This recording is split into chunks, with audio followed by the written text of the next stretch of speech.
Hi there, viewers. Today I'm joining in conversation with Lori Holuta, the author of fantastic books that she has written. So it's really a pleasure to have Lori on the show. Hi there, Lori. Hi, it's great to be here with you today. Yeah, it's a pleasure to have you on the show. I'm excited to speak with you. I'm excited too, so I guess the room is filled with excitement. Absolutely. Now, let me start with your book because your book, the title, The Flat to Bryce Bright. I love the book while I read it, and Mhm. I am curious to ask you, how does this book come about? What inspired The Flat to Bryce Bright? Okay, well, as the saying goes, it's complicated. Okay. Okay, back in 2007, I joined Second Life. I don't know if you know what Second Life is.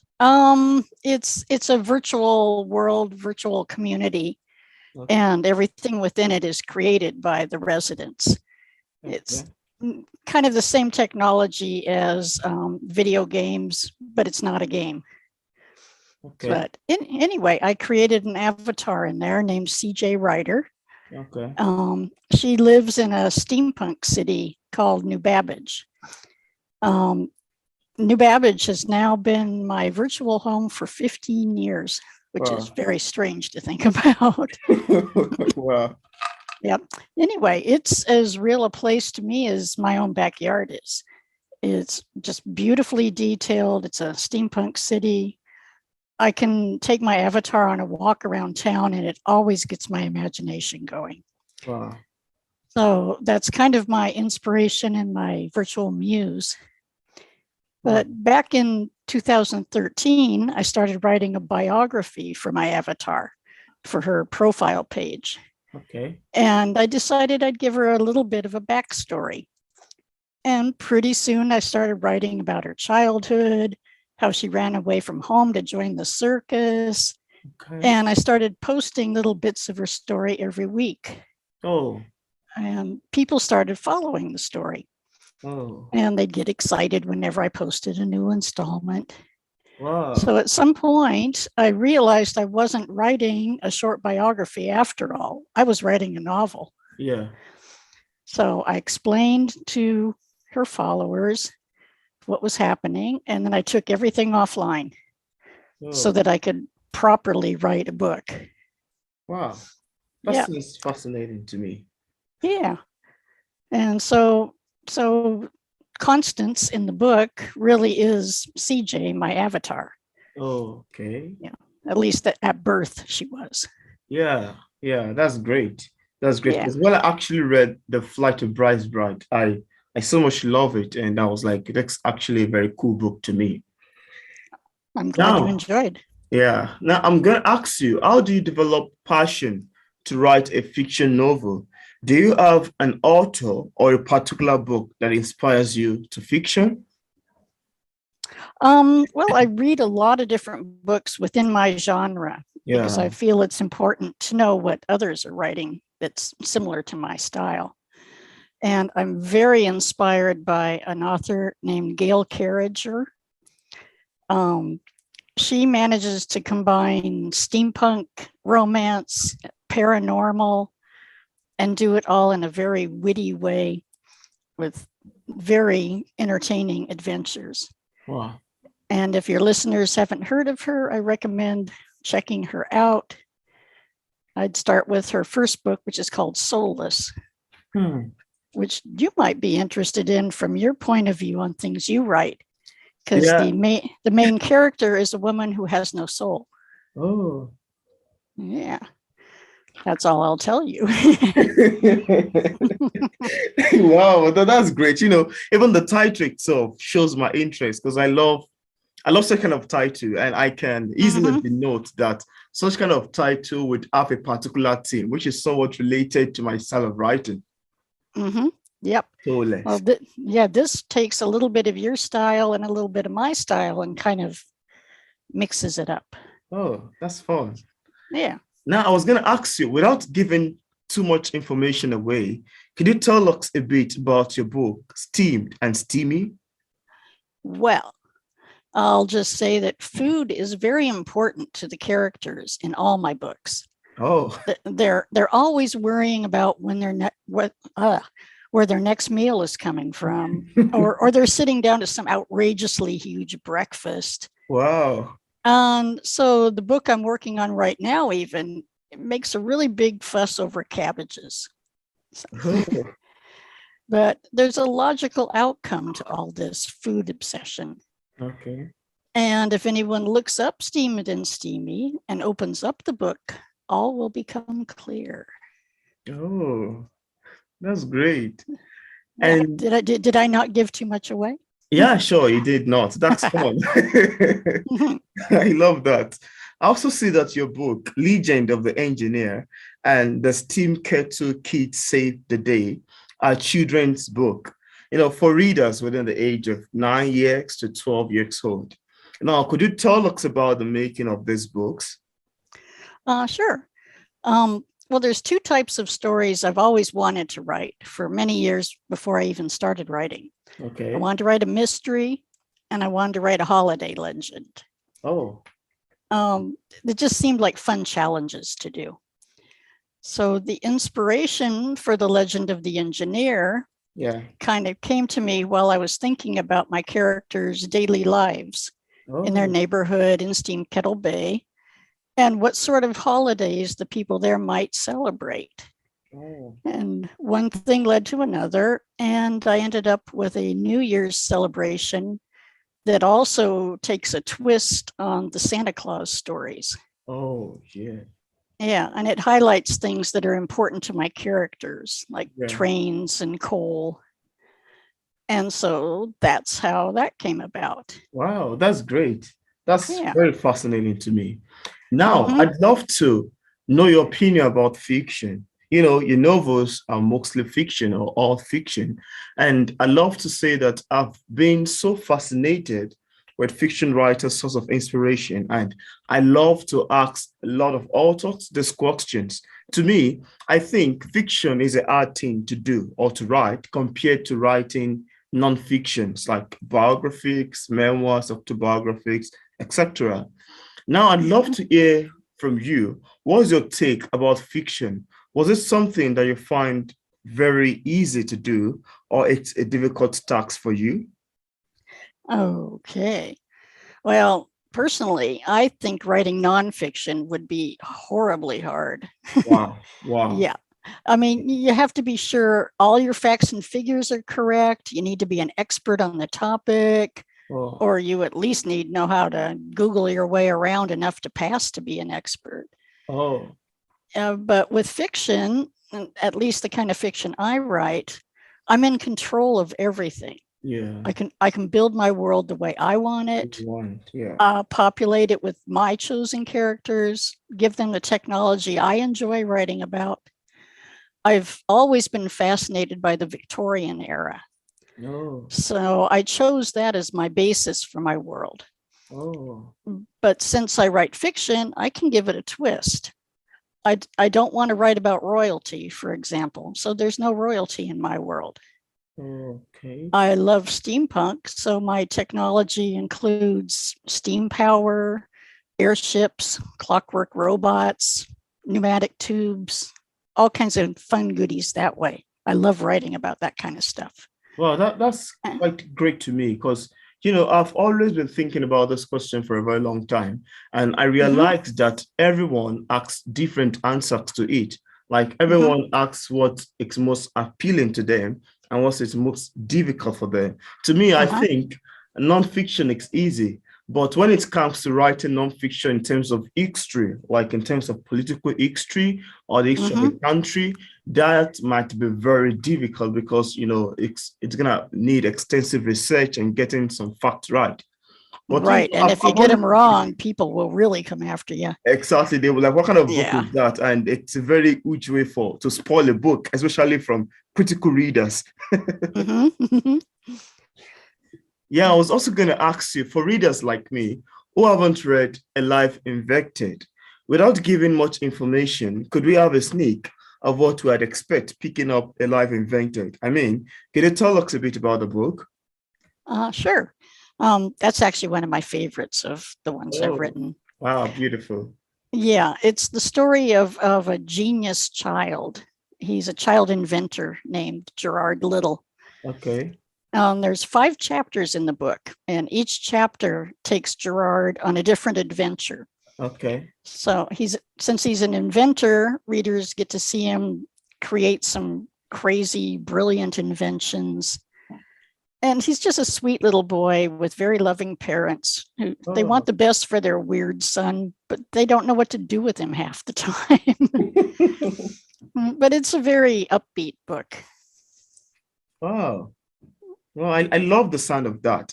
Oh, good. Now, Lori, are you currently working on any book? If yes, could you tell us a bit about it and probably the slated date for its publication?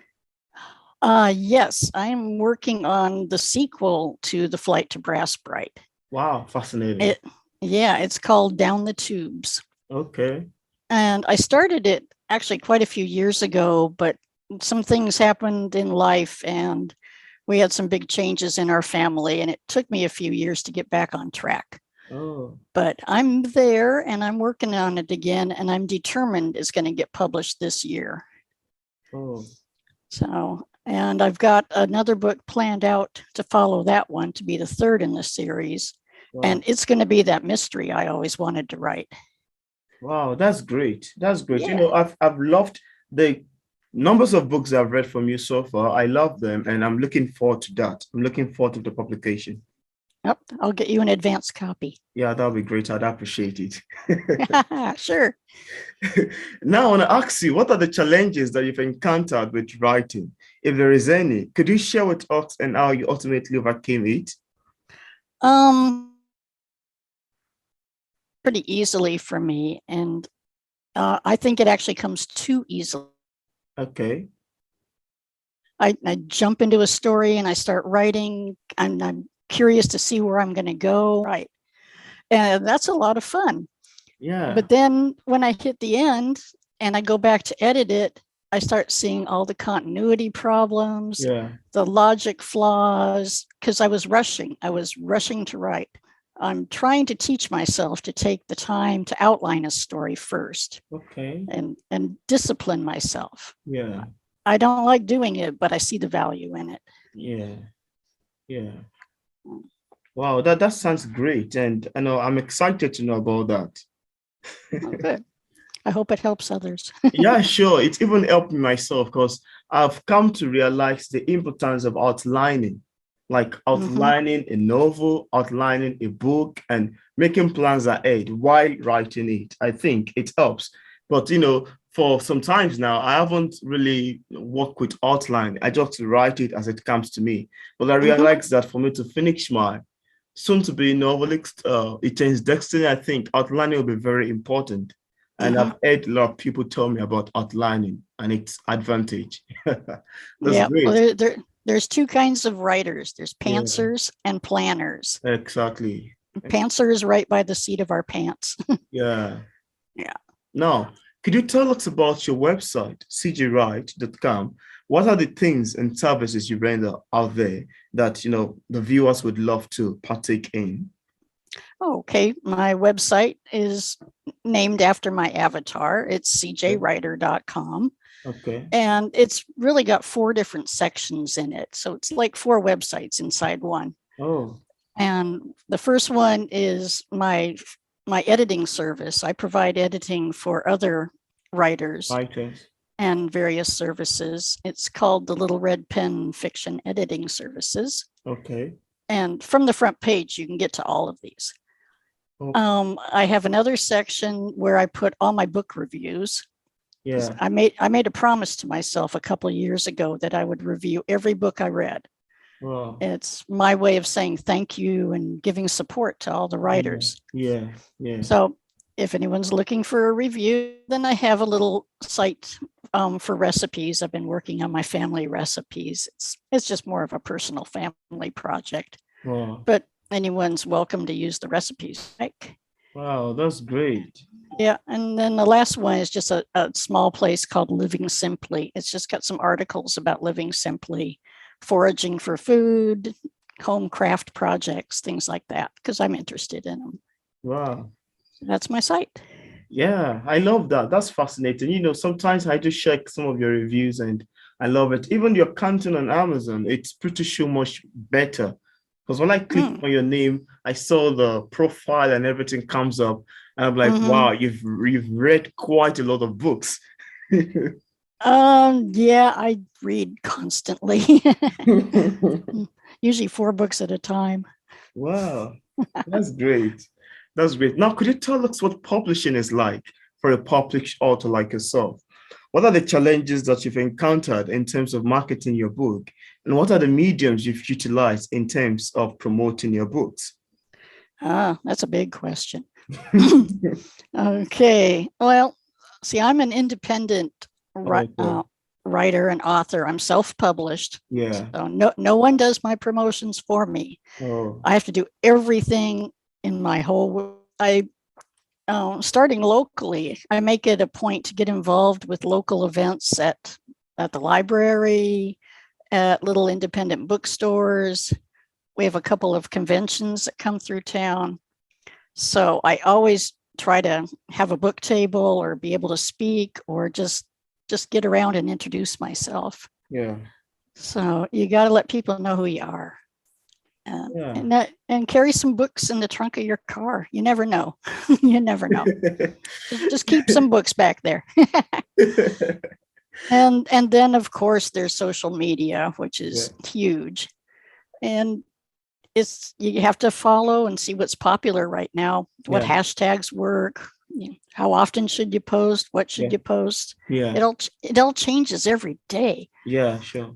Yeah, so I try to look at other successful authors and see what they're doing. I look at their social media accounts and I kind of copy them. So, but and if you're really lucky, if you really want to make a big splash, you get interviewed on P English Literature. That's what you do. Wow, that's fun. Happy that you had that too. That's the pinnacle. I'll be putting links to this video at my websites and I'll mention it on social media. Yeah, sure. So you have to do everything. You can't put all your eggs in one basket. Oh, absolutely. Absolutely. Now, is there anything that you love to share with the viewers about your book that, I haven't mentioned in this interview and you just love the viewers to know? Well, I would just like readers to know that the books I write, the characters in them, they're very dear to me. We're friends. I write adventures for them because I love them. Okay. So when you're reading, feel free to join in the family, join in the love fest. Oh. Yes, great. I'm an old hippie. What can you do? That's great. Now, as a published author, what sort of advice do you have for writers who are still struggling with publishing a book? What would you tell anyone in this category? Well, there's lots of information out there about how to write and the art of writing. That's easy to find. Great. But set aside a little time every day if you can, but often to research and learn about the publishing industry. Okay. Because you don't want to be taken advantage of. You don't want to be ripped off. You want to give your books, a good way forward. Yeah. So you need to figure out if you're going to need an agent, if you want to go traditional publishing, or maybe independent publishing is just right for you. It's just right for me. Yeah. So there's no wrong way, but there are ways you can do it better and you can avoid getting ripped off. Yeah. Yeah. So, and it evolves all the time. So don't get left behind. Oh, that's great. I love this advice. And I hope viewers, including myself, would love to utilize it. Yeah. Well, happy to help. Absolutely. So thank you so much, Lori, for accepting the invitation to be featured on English Literature. Viewers, you've just watched us speak together, and I'm going to leave a link to his book page on Amazon if you'd like to get a copy directly on Amazon. Thank you so much, Lori, for accepting the invitation to be featured on English Literature. I really appreciate it. Well, thank you so much for having me here, Peter. It's nice to hang out with you for a change. You're welcome. And thanks for everything you've been doing in the literary community. Oh, it's my honor. It really is. Yeah, thank you.